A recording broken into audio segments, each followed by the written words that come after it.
formed out of an initiative of President Barack Obama. The North Flint area is one of the most, what you want to say, disadvantaged communities that we have in Flint. And so, out of those initiatives or those problems, President Obama chose 5 cities that had a lack of investment in those areas, and Flint was one of them. And so, out of that, the North Flint Neighborhood Action Council was formed to give voices to the residents. And we're just encompassing just North Flint. But from working from where we are, we find that there are other people that are saying, why are you just targeting North Flint? But that was the area that was given to us in the beginning, and so that's what we're doing.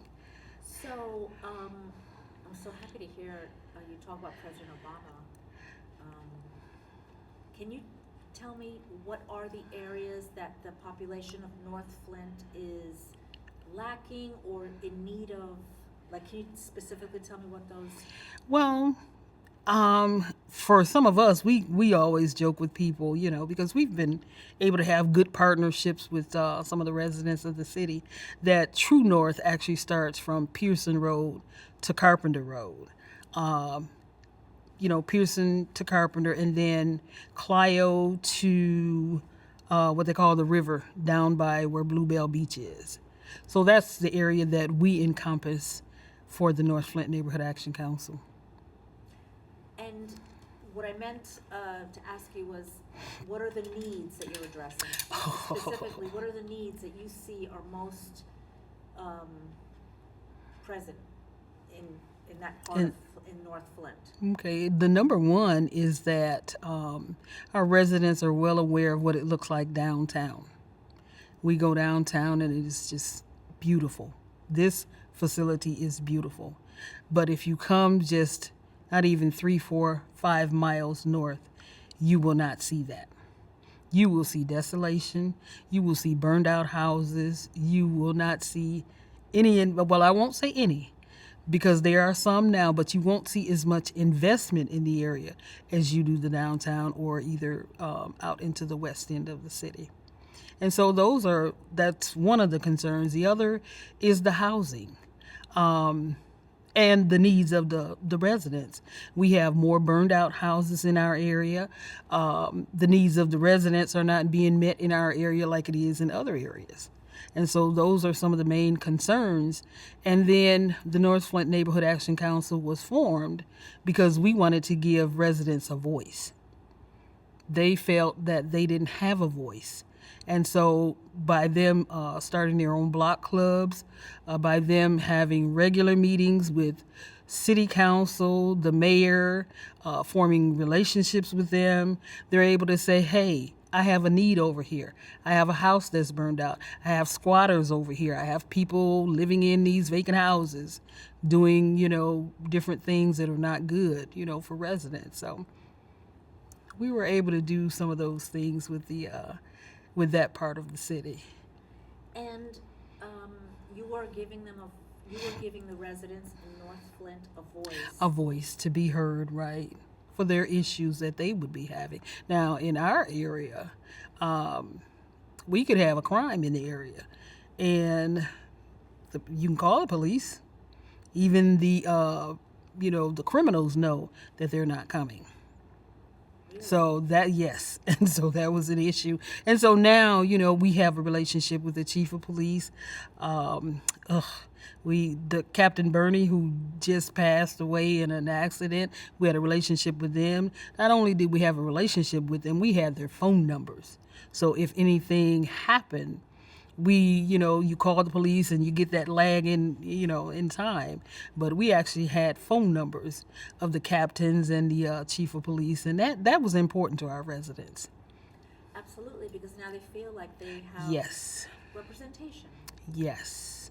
And so by you being just a regular person and not knowing how to form those relationships, and we were able, just from having our meetings and talking with our residents and getting them prepared on what to do and what to say and how to form these relationships with the people that need to be. Why is representation important? Important? It is very important because, If you could start by saying oh, representation is very gotcha. important. I forgot you said That's you were okay, going to that's okay, be. I'm here to help. Okay, representation is Let's start again because I think we were both talking at the same time. gotcha. Representation is very important because we need to be heard. We need our voices heard loud. When you're in the background, nobody hears you.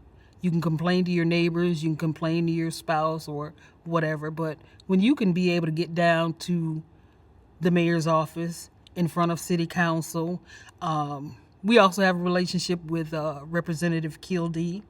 And so when you can tell these people the issues that is happening in your neighborhood, because they're not there, we have to be the voice of where we are. And so by them not knowing and they're not being there, we can tell them, and one good thing that we like about it is that when we see the mayor, when we see the council, when we see Representative Kildee, they call us by our first name.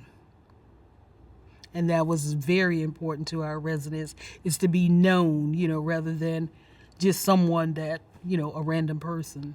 So Why do you think that your area of Flint became cut off, became not, lost their voice?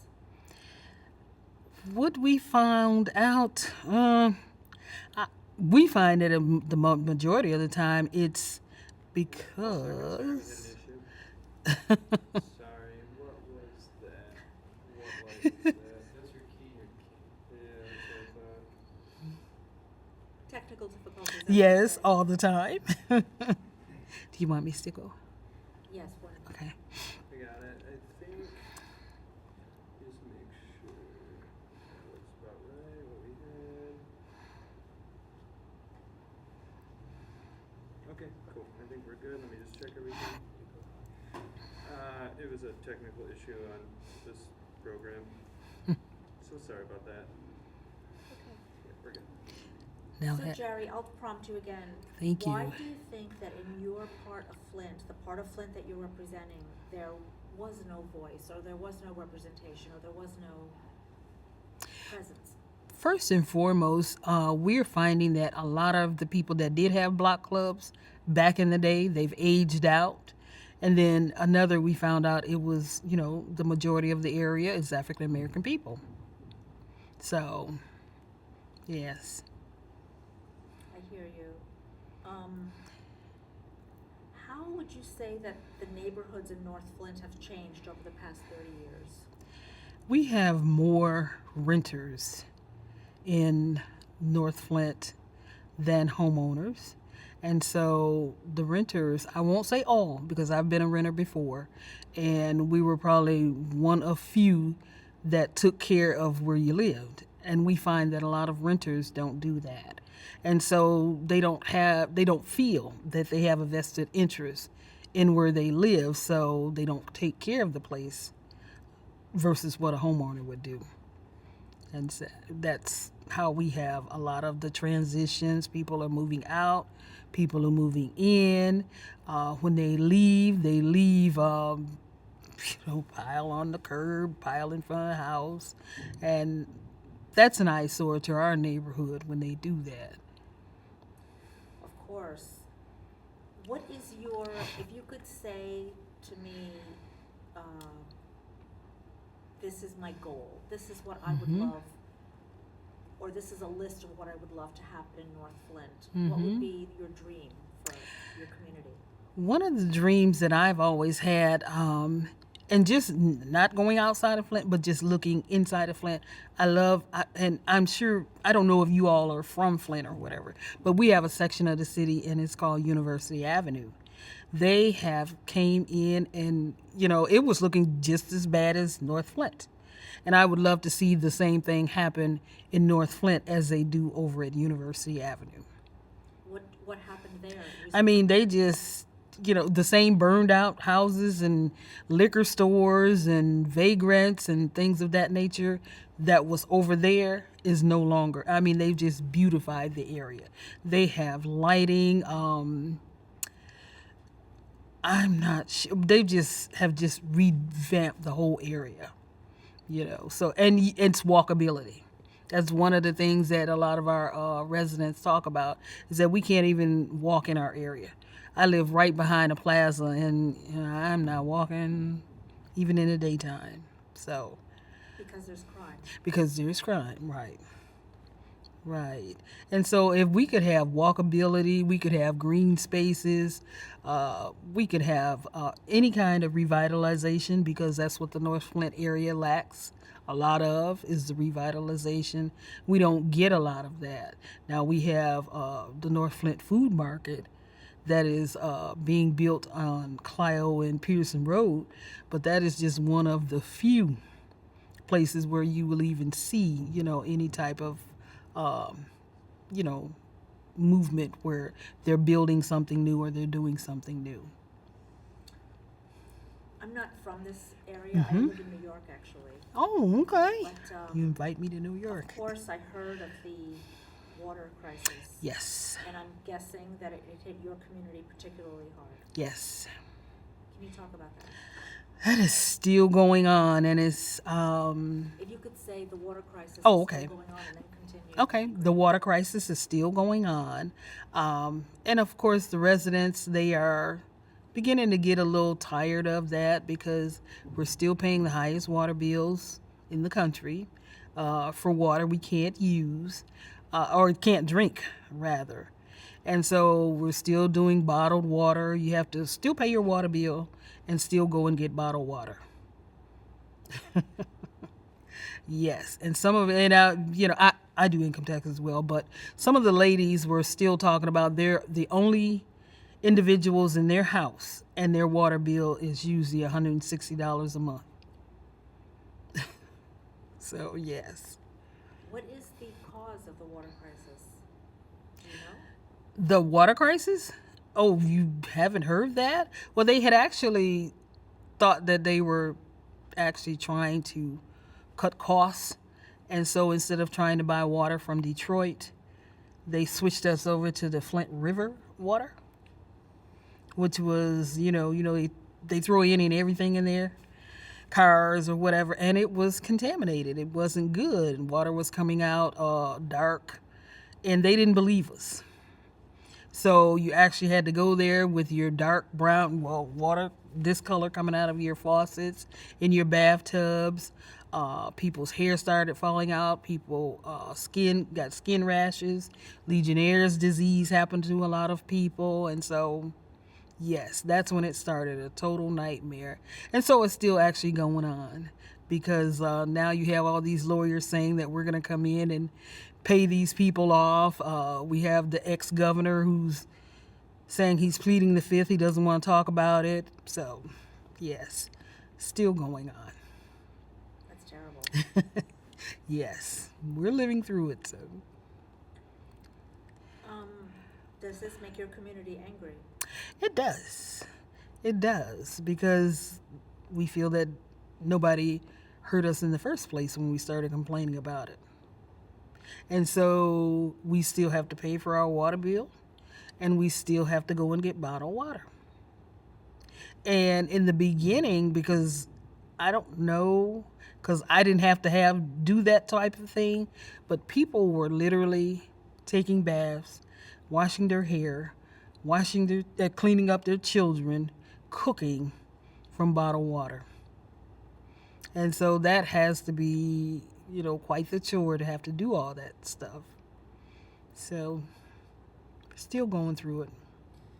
Is part of what you do at the North Flint Neighborhood Action Council raising your voices about this issue, about the water? Yes, we have, in the beginning, just about every event we went to, that was all we talked about. That was in 2014. And actually, we started out in 2015 as the Building Neighborhood Capacity Program. That was a program that was initiated by President Obama. And then by 2016, when the initiative was over with, we decided that we didn't want to stop. And so a few of us said, we want to keep this thing going. And that's how the North Flint Neighborhood Action Council continues to this day, because we had passionate residents that say we need to keep doing this because there's more work to do. There's more work to be done. I understand there's a housing crisis as well. Yes. Can you please tell me what that is? I tried to get some of now we're in the first ward. Our council person is quite the individual, and we're glad for him. But we have individuals that will not come past a certain part of the city, so they actually do not know what it looks like. I can tell you that it looks like a war zone, but you can only guess at what that is until you actually come and see it. And so we have people that actually will not come to see what we are talking about. There are whole neighborhoods. There's one street that only has either one house on it, and I'm talking about that used to be the whole neighborhood. It either has one house on it or a burned out house. And that one house, they say the city won't pick up the trash. I don't know how true that is, but that's what I've heard, that the city won't pick up the trash. You can't get regular services because if there's only one or two houses, that's the hearsay part of it, that I've heard, that you can't get city services because there's only one house on the street. Didn't President Obama come to your neighborhood? He did. But we felt that he was kind of on the... Now, see, remember I told you that Carpenter Road... I'm sorry, if you could say, not he did, but if you could say President Obama Okay. came to our neighborhood, but. Okay, President Obama came to our neighborhood, but we felt that he didn't really come to Flint per se, because Carpenter Road is considered a cutoff. And he was actually at one of the schools on Carpenter Road, so he actually did the perimeters of the city and not in the trenches, as we say. Do you have hope for the community? Always. You always hope for the best. The reason now, a lot of us that is with the North Flint Neighborhood Action Council, we also have our own individual block clubs. And when I moved over there 25 years ago, they used to have a block club. And a lot of the people that I was talking about are either aging out or they have already passed away. So one of the things that was passionate for me was, if you see something that needs to be done and there's nobody to do it yourself. And so that's how I started. It's called the Sharp Manor Neighborhood Association. And that's what we did, is start our own so that we can see small changes. That's what so many of our block clubs are doing. We're making small changes. We have gateway signs now. We have regular cleanups. We have people coming in from the outside helping us. We've got anchor partners. We've put on Porch Fest. Now, Porch Fest is an event where you get together, all the neighborhoods or all the neighbors get together.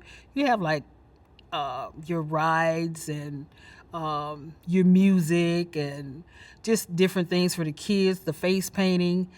They thought that North Flint couldn't do it, but we had actually 5 of them that went without incident. So just the small changes gives all of our residents that glimmer of hope.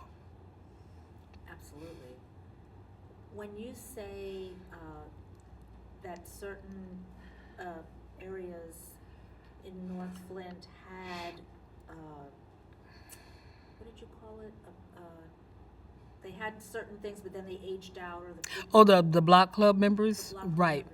Is it because the young people, are you having an issue with the young people? Are you having a challenge in inspiring young people to Yes, be good we citizens? are. If you could talk about that. Yes, we are. We find that that's one of the initiatives that is missing in our, because we have the seniors, then you have the middle age part of it. But that's what we're getting ready to do, is start going to the Boys and Girls Clubs and New Standard, that's in one of the schools, and start presenting there, because there's a huge gap between the generations, the seniors and the younger people. So those are some of the things that we are currently working on now to be able to bridge that gap, because they're the future. They're the ones that's going to have to come behind us and pick up the mantle. And I'll just ask you this. Do Uh-huh. you feel like racism is playing a role in the problems in North Flint? Absolutely. Absolutely. But I don't want to rule out the people that we have that is really helping us. It is racism from the powers that be, the powers of the pen, but then we still have a lot of people of all different nationalities that are there to help pitch in for us. We actually have a group that comes in from Otisville. It's a teen group. They're called Teens for Christ, and they come in and help us every year. And they love us and we love them. So we just can't say, that's a big part of it. But we still have people that is willing to come into our neighborhood and embrace us and help us as much as they can. What excites you the most? What makes you the happiest? Or what gives you the most hope in the work that you do? Getting up every day and seeing. Again, if you could start by saying, Oh. what gives me, Okay. Okay, what gives me the most hope is to get up every day, open my curtains and my windows, and look out over the neighborhood. What I don't see, but I envision what I do see. So you see things that are lacking, but you imagine what it could What be? it could Is that be. what you're saying? Exactly. Could you say that so that my voice won't be here? When you look out the window, Okay. you could Okay. describe what that Okay, is. when I look out my window and look at desolation across the street or down the street, I don't see desolation. I see land that has already progressed to what it could be. And how do you see the desolation transforming? What will make that happen, do you think? We have residents that is currently putting up they're putting up pavilions, they're planting trees, they're growing gardens, they're doing tiny houses, they're making the neighborhood resident friendly so that we can start having residents again, tax-paying residents rather than renters coming in and out. Do you feel like it would be good if more people moved in? Not necessarily more people moved in, but just to be able to have, because if you've never been through some of the places, that I'm talking about in North Flint, we have a lot of green spaces because they're houses that used to be there that is torn down. And so there's illegal dumping on those spots. So we just want to be able to have that cleaned up, house put there, so we can have neighbors, so we can have a neighborhood again. When you say there used to be houses, what happened to the neighborhood to make it degrade? What happened to the houses? What happened to the Well, once they moved out, once who moved out? once the residents moved out, the houses became deteriorated. They didn't take care of it. Then you had the vagrants come in. They were there, squatters. Then after a while, they started setting the houses on fire. Then they became a fire hazard. And then that's when they got demolished.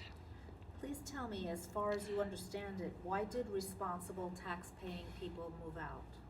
People don't want to move. I mean, for what? Why? Why would you want to move when you've been in your place, your house is paid for? We don't want to get up. We've been in our spot 25 years. No, my question is, why do you think that, what happened to the neighborhood? Right? When there used to be houses there, now it's desolate. Mm-hmm. Why did people move out? Why do you think people left? We didn't have, the ones that left weren't homeowners. They were, people that are transient and moving in and out. And so if I'm a renter and I don't care, I'm doing whatever to a house that the landlord, owns, and you feel that he don't care because you've got a leaky faucet and he didn't fix it. And so after a while, the houses started going downhill because, I'm a renter and I don't care.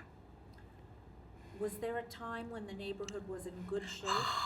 Yes. That's what I want to talk about. Yes. Please Yes. tell me what the neighborhood was like and why, in your mind, it went to such a negative place. Downhill.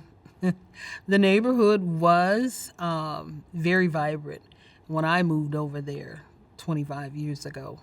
And that was during the time when I told you we had a block club member, and the block club member was very, she was a very hands-on person, and she was in connection with, the people that are downtown, the city council, the mayors, and things. And so she was one of those that definitely made her voice heard. So from the time that she got ill and passed away, and then until the time that I took it up on to be the block club person, the area has started deteriorating then. Why do you think? Again, it went back to the transient people, people not taking care of their houses. We did have certain people trying to sell drugs in the area. We were able to get them out, but, the minute you get them out, 2 or 3 more move in.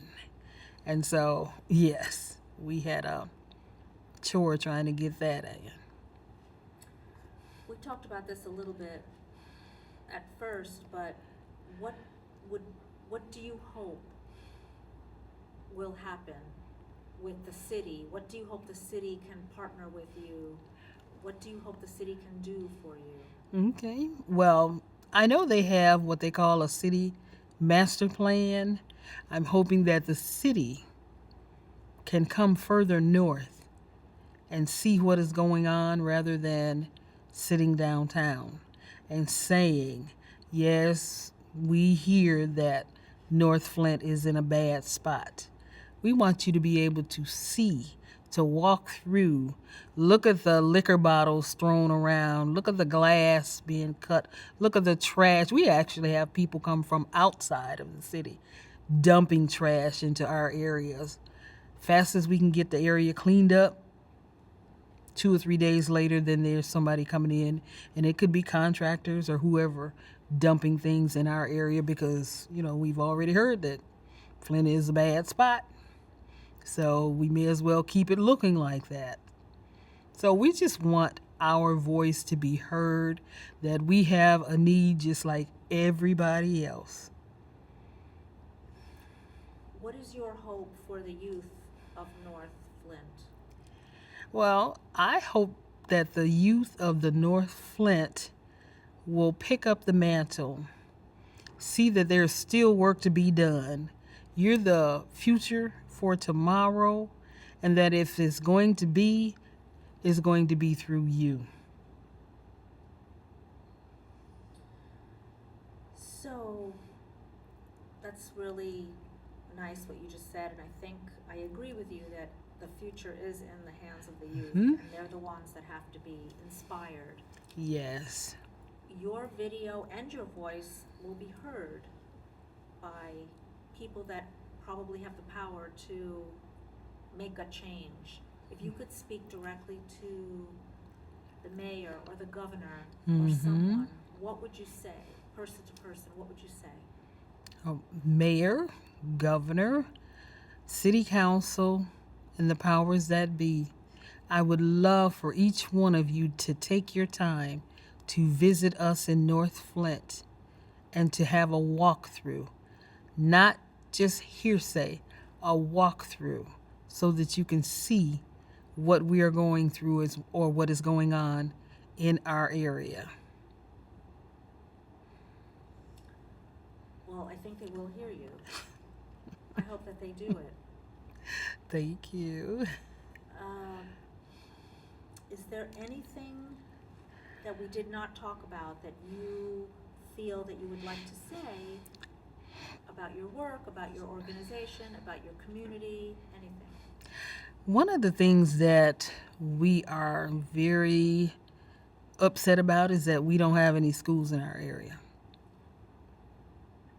We used to have 4 high schools. We only have 1, to my knowledge. The majority of the children is not going to Flint schools. For one thing, we don't have too many Flint schools. They're either going to charter schools, private schools, or schools outside of the city. And schools used to be community centers. It used to be where children can identify. Well, I went to Northern, I went to Garfield, and that used to be their where they identify is being a person from Northern or being a person from Emerson. And we don't have that. They don't have an identity to a school because we only have 1 high school, and that's for the whole city.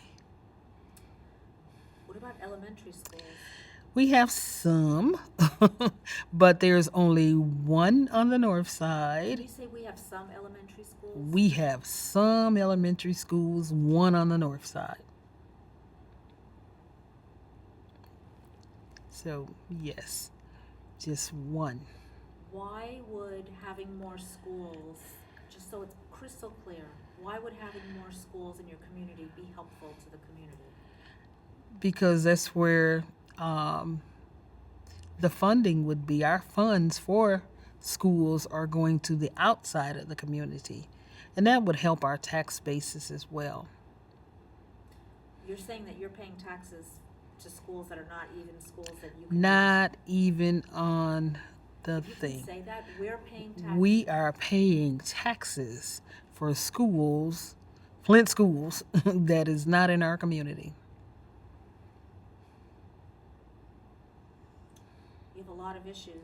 Yes, we do. Yes, we do. And I'm glad that we still have passionate people that still want to do the work. So there's no such thing as giving up. If you give up, who's going to do it? And so I'm hoping that even I have 3 of my grandchildren that is actually working with me. We do the clean and green, which is we mow lawns for land bank properties in the summertime. And they've picked up the mantle to where we don't have to do anything but just get the equipment to them and they just go for it. And so I'm hoping that those 3 young men have taken it upon themselves to be able to just take this and run with it.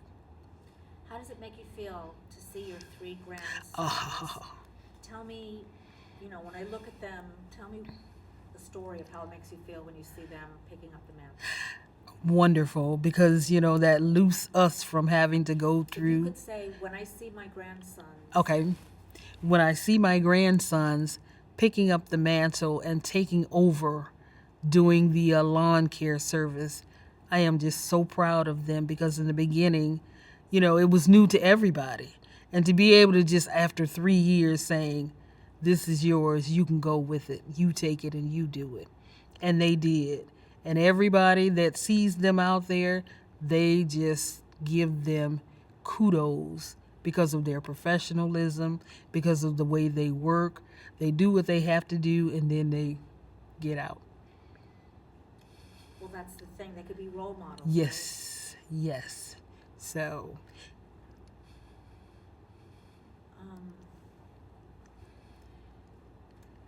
I think you have a lot of work to do. Oh my God.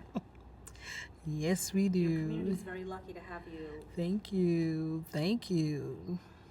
We're, still got a lot of work to do.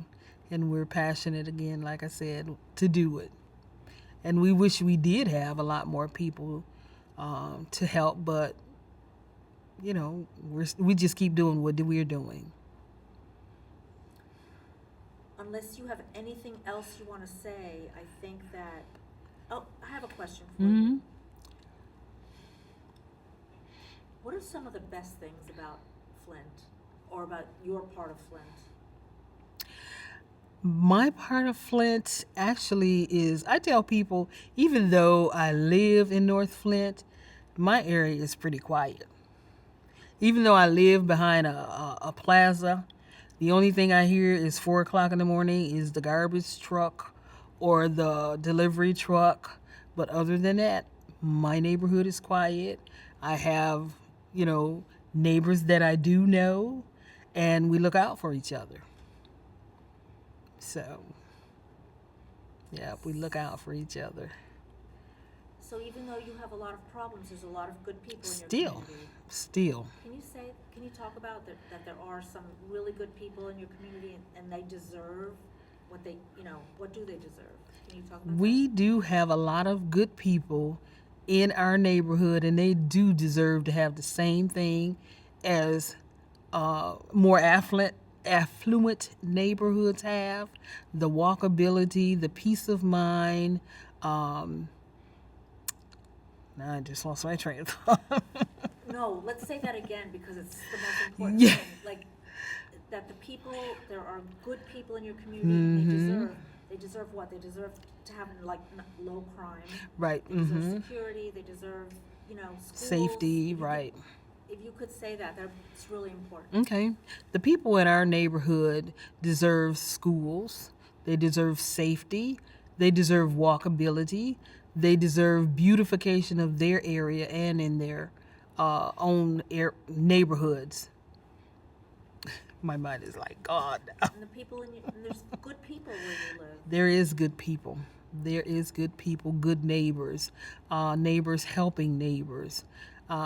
Sometimes people will get the perspective from the outside that Flint is this and that, maybe 1% of the time, but the majority of the time there is good people in the neighborhood. Do you have hope for the young people? I'm learning. I'm learning. I'm old school, so I'm learning. But yes, I do.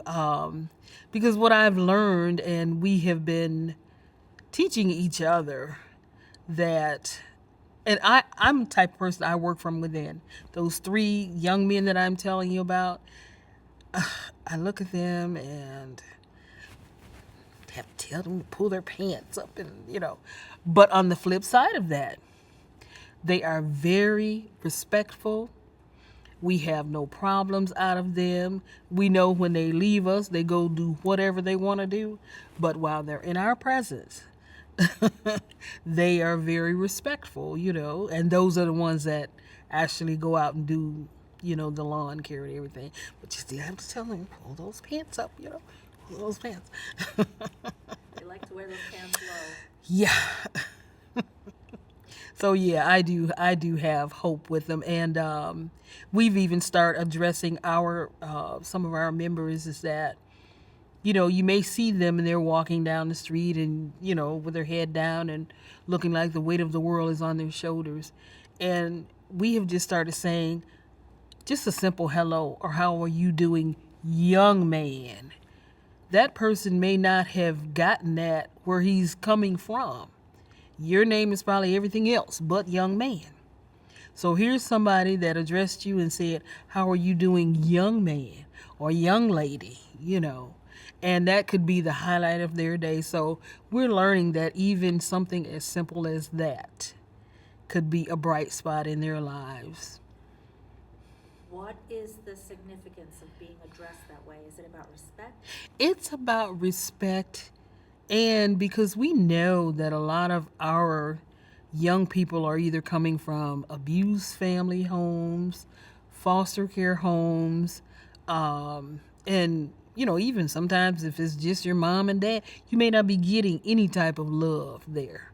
So just one little simple act of kindness can probably change their whole perspective of, that old lady over there or that old man over there or, So we have just been trying to practice just kindness to the young people because we don't know where they're coming from. Do you think the young people have hope? Yes, they do. Yes, they do. And then we started having to listen to them. They talk in a different language, and I have to remind myself that you was young once, and remember your parents couldn't understand you either, once you got out to yourself. But they speak a different language. But in between speaking that language, there just may be one or two little nuggets that is good that you need to hear. I'm gonna ask you to say that again, because Uh, that's I important. don't know what I'm But saying. if you could just say, the young people speak a different language. Okay. So that it's clear who Okay. we're talking about. Okay. The young people speak a different language. But if you just listen, they may they may say a few good nuggets that is worth hearing. Okay. I think I have everything I need, unless you have anything else, keeping in mind that people will hear this. Mm-hmm. If you have anything else that you'd like to say that you'd like people to hear. I'd like for them to know that if there is anything in your community that you see that need to be done, don't sit there and expect someone else to do it. The cavalry is not coming. You get out there and do it. And this is what you want people in general to know. Exactly. They're not coming, so you get out there and do it. Well, Geri, I wish you all the best. Thank you. I want to go back to New York with you. Just for a visit.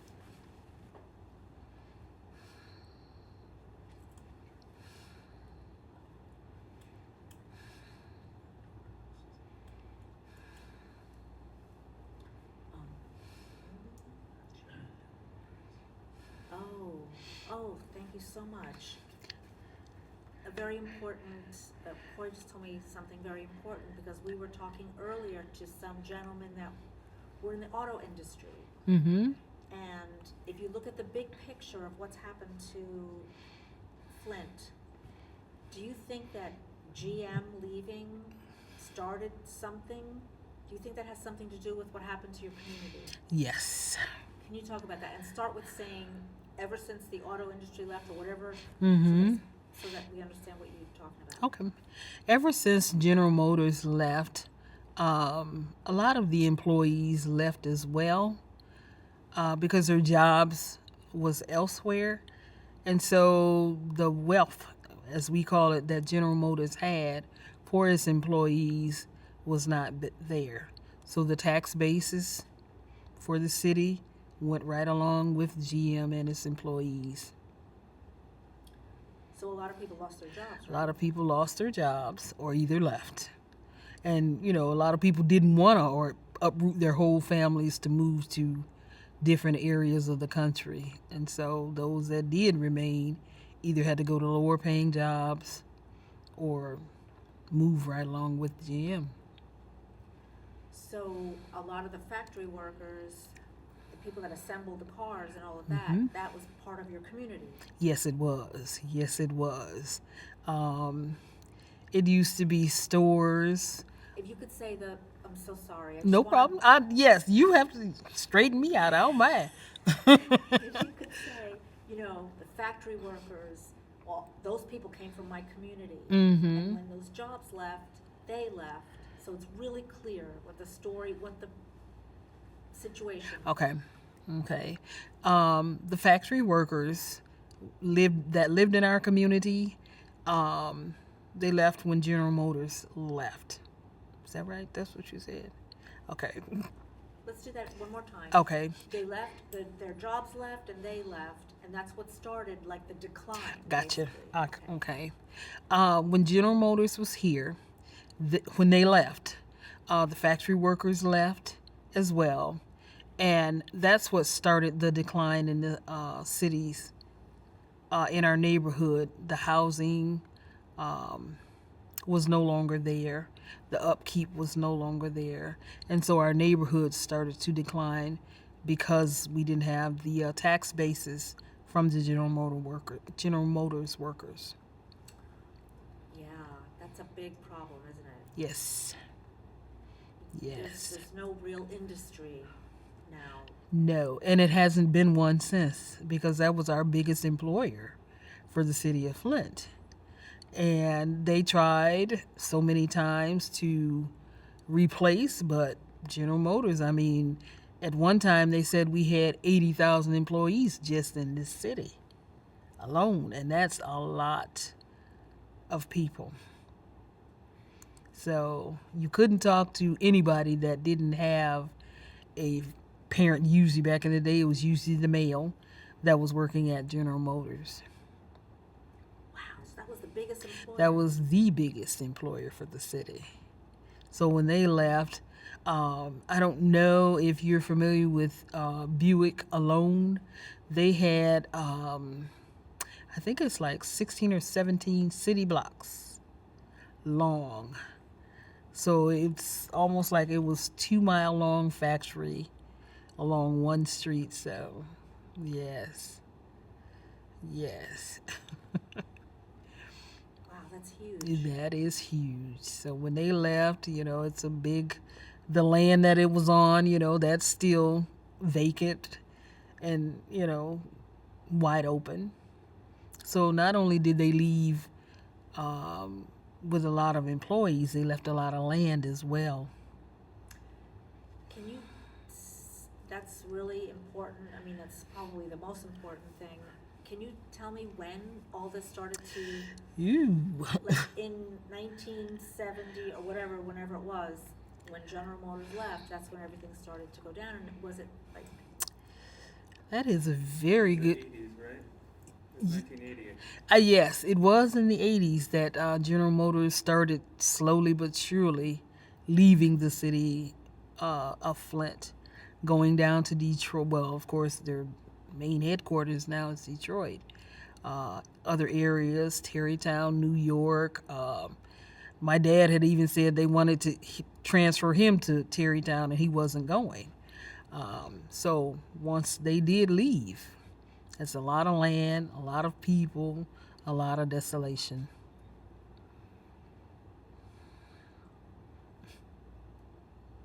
wow, that's Yes. Yes. thank you so much. No problem. And if you wanted to tie it in too, you could go how, like you were talking about, how they fixed up the university place because Chevy Commons is fixed Yes. now, but Oh, Chevy God. in the whole is not. You know what I mean? Right, So if you right. want to talk about that. I don't know too much about the ship. Oh my God! I know you don't want to hear my phone. Because yeah, there's that whole place that's on Dort Highway, Right. in that area there. But Right. then you got the university, which is Chevy in the hole. Mhm. That's fixed up. Now like, you got the other grounds that aren't. And I can't remember the name of that one. Are you talking about the? No, I know Chevy Commons is the ones that they have fixed up Yeah. because I was telling you how I would love to have our area looking like university, and they have put millions of dollars into revitalizing that area, and it's got great walkability, night, day.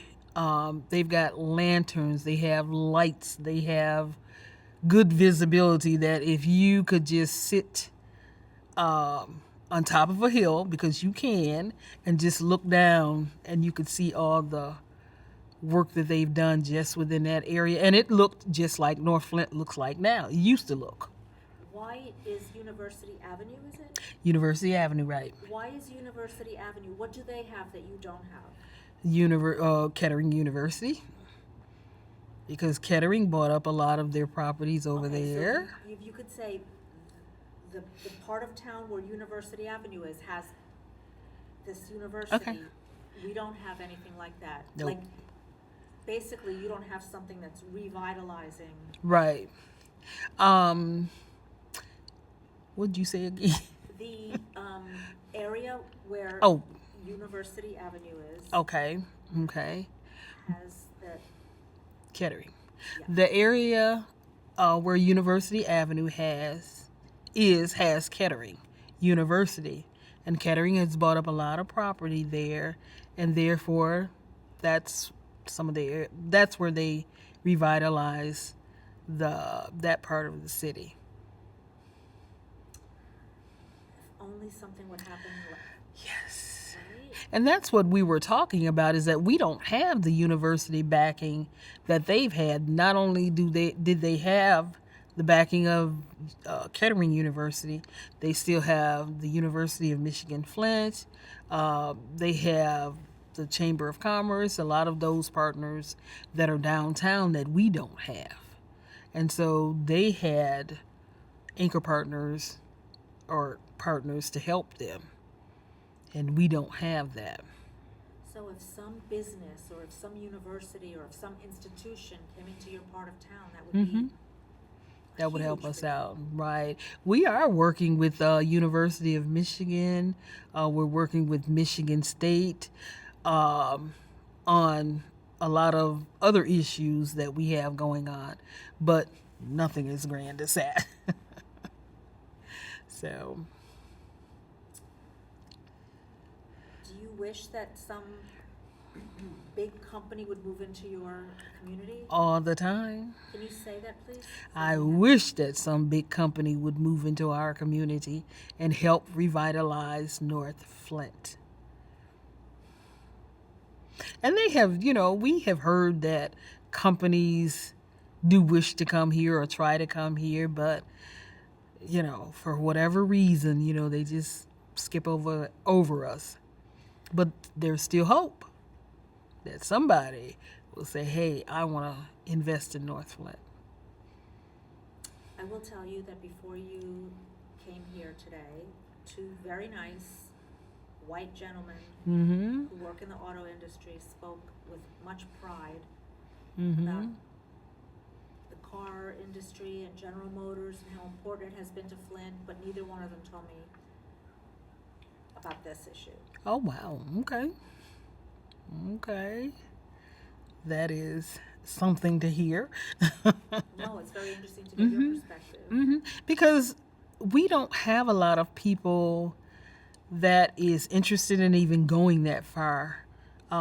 Because we call it a divide, certain parts of the city that people just will not go to. And so I'm of the opinion that I can look at a picture and it still really doesn't tell me how it is. But if I actually go there and stand on that ground and see, then I think I have a better perspective of what it is and what the neighbors are going through. So, Well, hopefully you will be heard. thank you. I hope when they walk on one of those stones. So, No, I mean, your story is very important. thank you. Thank you. I'm going to be writing in my journal tonight, too. Oh, good. Well, thank you so much for coming here and talking Thank to you. us. I Thank would you. love